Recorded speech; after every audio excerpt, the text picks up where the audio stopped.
Hi, everyone. Irina Ninen, thank you for joining us. The president's former attorney began his marathon of congressional testimony Tuesday. Michael Cohen spent his first day on Capitol Hill behind closed doors. But Wednesday, he'll appear for his only open session in front of the House Oversight Committee. CBS News has learned during that hearing, Cohen plans to unveil information that could prove damaging for the White House. CBS News chief congressional correspondent Nancy Cortez has the latest. The president's former fixer went behind closed doors today to get grilled by a committee that he's burned before. Was he apologetic today? We're not going to make any comments. A source close to Michael Cohen says he's going to drop a bombshell at an open hearing tomorrow, sharing documents prepared by Mr. Trump's accountant that may contain evidence of tax fraud. He'll also claim the president committed a crime while in office, connected to his hush money payments to a porn star. But congressional Republicans say Cohen isn't credible. Do you expect him to tell the truth this time? No. I wouldn't take Mr. Cohen's check, and I'll bet you wouldn't either. Cohen pled guilty 3 months ago to lying to Congress about the president's 2016 pursuit of a Moscow real estate deal. Cohen now says he lied to please President Trump before he flipped and started working with the special counsel. Out of loyalty to him, I followed a bad path. He's a weak person. All day long today, the Senate Intelligence Committee questioned Cohen about his Russian business dealings and the president's. What I intend to keep focused on is untangling the very complicated financial arrangements between Donald Trump and Russia. A source says Cohen will testify publicly tomorrow that the president repeatedly used, quote, chilling, racist language in his presence. But Cohen officially lost his law license today, and White House Press Secretary Sarah Sanders, traveling with the president in Vietnam, said it's laughable that anyone would take a convicted liar like Cohen at his word. Sean Sullivan is a CBSN political contributor and national political reporter for The Washington Post. So, Sean, I'm curious, what did you make about what we heard from Gaetz?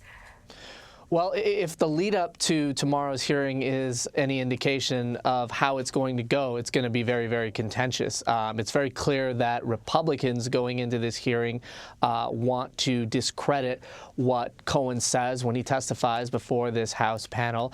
The challenge for Democrats is if they are going to ask him questions and try to, glean some new information that they want to point to, how are they going to sort of hold that up? Because here is somebody who has been, charged and sentenced for lying to Congress. And so we could see, a sort of real political circus atmosphere, even for one of these hearings, which, when you look back over the course of the last few weeks, a lot of these hearings have gotten really tense.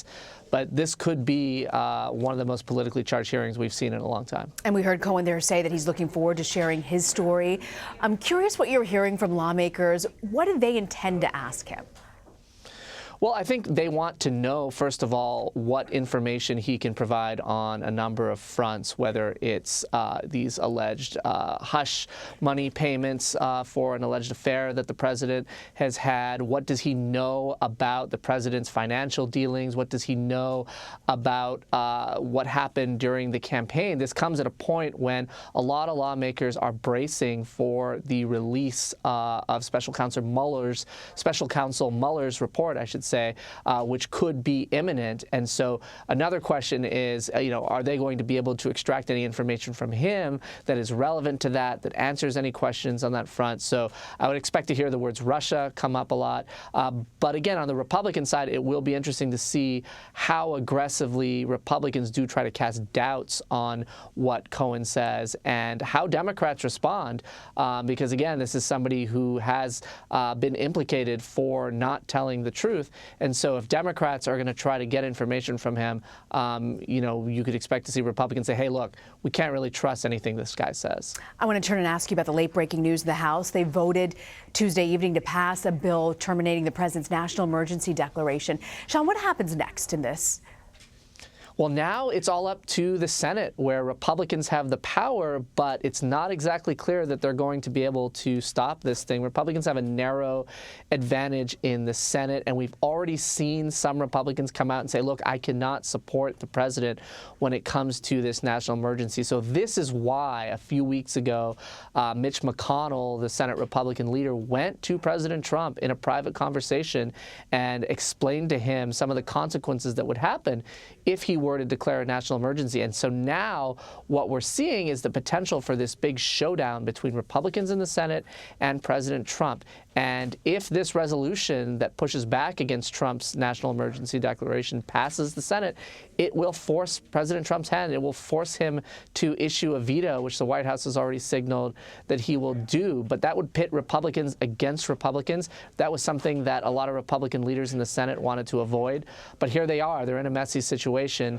And now it's just a question of whether this thing will pass the Senate or not. And what's your sense with the numbers? Do you expect Republican senators to break ranks as they did in the House?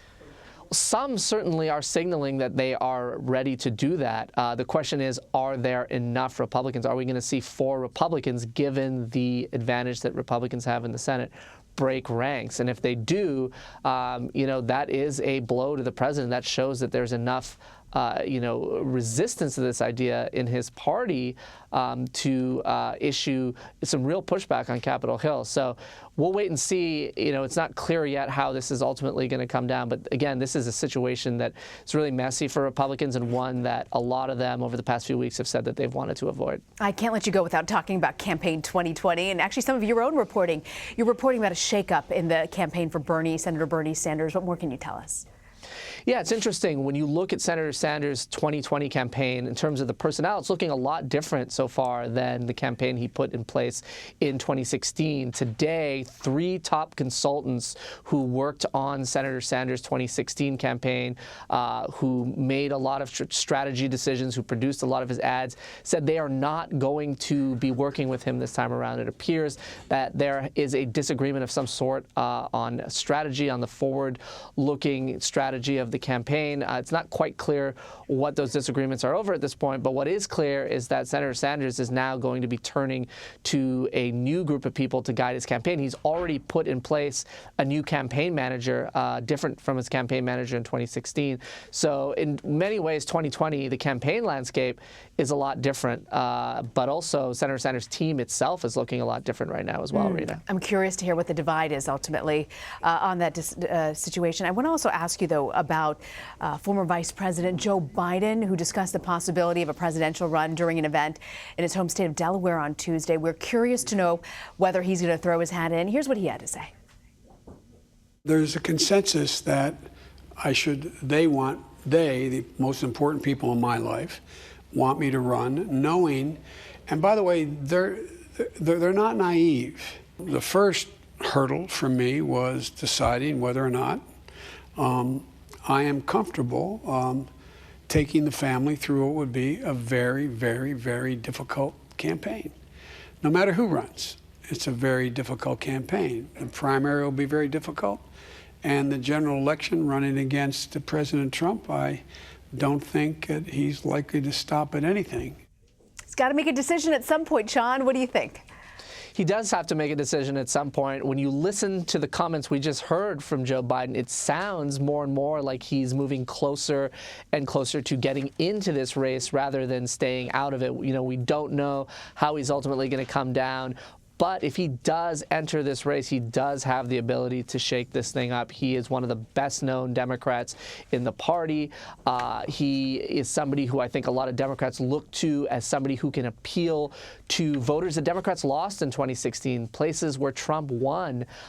They look to him as somebody who could win those voters back. But at the same time, he's going to face a lot of challenges if he gets in the race. This is a field right now that is a very left-leaning field, and Joe Biden is not seen as somebody who is a traditional liberal. He's seen as more of a centrist Democrat. So we could see a really interesting development in this race if he gets in, but there's no doubt that if he does get in, this field is shaken up, and once again, a crowded field gets even more crowded. We're not even into the middle part of 2019 yet. That's a very good point. Sean Sullivan, thank you very much for joining us, Sean.